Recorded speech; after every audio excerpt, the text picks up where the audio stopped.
Lambert of Hersfeld, also called Lambert, c. 1028 to 1082/85, was a medieval chronicler. His work represents a major source for the history of the German kingdom of Henry IV and the incipient investiture controversy in the 11th century. What little is known of his life is revealed in scattered details from his own historical writings. Probably a Franconian by birth, of good family, he prepared for an ecclesiastical career at the cathedral school in Bamberg, where he received tuition by Anno of Stessel-Innen, the later Archbishop of Cologne. On March 15, 1058, Lambert entered the Benedictine Abbey of Hersfeld as a monk. On September 16, he was also ordained as a priest in Aschaffenburg and therefore sometimes called Lambert of Aschaffenburg. After his elevation to the priesthood, he made a pilgrimage to Jerusalem.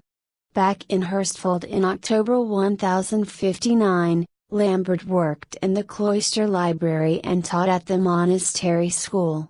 In 1071 he visited the Benedictine abbeys of Siegburg and Saalfeld to study the Cluniac reforms, promoted by his mentor Archbishop Hanno II of Cologne.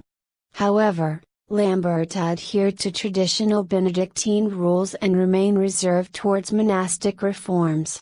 Lambert was a convinced opponent of the German King Henry IV. In 1077, during the rising conflict with Pope Gregory VII, he moved from Hersfeld to the canon monastery of Hassungen at the instigation of Henry's enemy Archbishop Siegfried I of Mainz. He turned Hassungen into a Benedictine abbey, settled with monks descending from Hirsau. A variety of circumstantial evidence suggests that from 1081, Lambert even served as the first abbot. He probably died shortly afterwards, no later than in 1085. Historical works. Lambert is most famous as the author of an extensive historical chronicle known as the Annales, first published in 1525 by Caspar Kerr in Tübingen. They were edited in the Monumenta Germaniae Historica, along with Lampert's other known works, by Oswald Holteregger, MGH Scripturum Germanicum in Usa Scholarum, Volume 38, in 1894. Holteregger, in his edition of Lampert's work, also demonstrated that Lambert was the likely author of at least two other significant works, the Vita Lolliarchepiscopi Mogontiacensis, a hagiography of the founder of Hersfeld Abbey, St. Louis, Archbishop of Mainz, c. 710 to 786, and a shorter, polemic history of the Hersfeld Monastery, Libellista Institution Herveldensis Ecclesiae, which survives only fragmentarily in excerpts made by later medieval German writers. Lambert's History of the Germans, De Rebus Gestis Germanorum, was printed in the compilation of chronicles edited by Johann Pistorius, Frankfurt, 1613. The Annals begin with a universal history from the creation of the world until about 1040. This portion of the work is drawn largely from other, earlier annalistic works, particularly those of Saint Bede, Isidore of Seville, and from German traditions like the Annals of Quedlinburg and Wissenberg. From about the date of 1042 onwards, however, the account is Lampert's own and he carries the history from there up to the year 1077, when the Swabian Duke Rudolf of Rheinfelden was crowned Anto-king by the dissident princes. Lambert's Annals are among the most important sources available for the reign of King Henry IV, the investiture controversy, and the Saxon rebellion in 1073–75.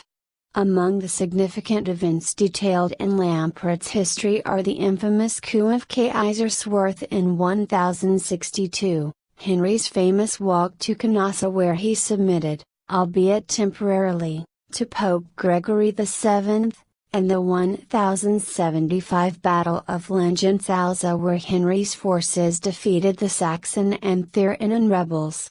Lambert ended his work with the election of anti-King Rudolf of Swabia, stating that his own account had reached an appropriate conclusion and that another writer would be able to pick up from where he left off in chronicling this new era for the German kingdom. Rudolf was mortally wounded in the battle on the Elster against Henry's forces in 1080.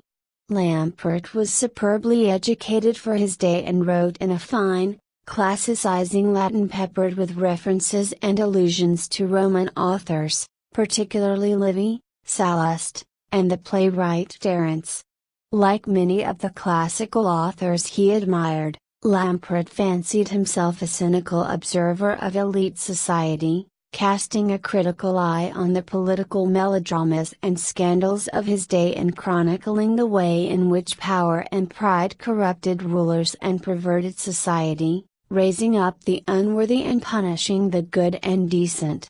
Reputation as a historian throughout, Lambert demonstrates his hostility to godless King Henry IV in royal interests, which is not surprising given his sympathies for the independence of the regional aristocracy. He expresses a generally favorable opinion of Pope Gregory VII in the ecclesiastical reform movement, but also evinces skepticism towards some contemporary monastic reforms in Germany. He is also quite uncharitable towards figures like Archbishop Siegfried I of Mainz, who encroached on the traditional rights and prerogatives of Hersfeld and other monasteries. Lambert's assessments, especially of Henry's walk to Canossa, dominated the German historical image up to the times of the Kulturkampf in the 19th century. On the other hand, German historians trained in the positivistic methods of comparative source criticism taught that Lambert was a strongly biased, partisan writer who could not be trusted for an objective account of the reign of Henry IV. Oswald Holderegger himself called Lambert an outright fabulist in some instances. Scholars at this time held critical objectivity to be the highest value in a historical source, and Lambert, along with many other medieval writers, failed to meet this standard. While they acknowledged Lambert provided important details for certain events and dates, his own view of history and opinions about some matters could not be accepted. Today, however, historians try to approach medieval historiography on its own terms and in its own contexts, rather than impose modern standards of objectivity on medieval authors. Modern scholars recognize Lambert as an important voice representing the conservative views of the regional aristocracy and elite monasticism in a turbulent period in the kingdom's history.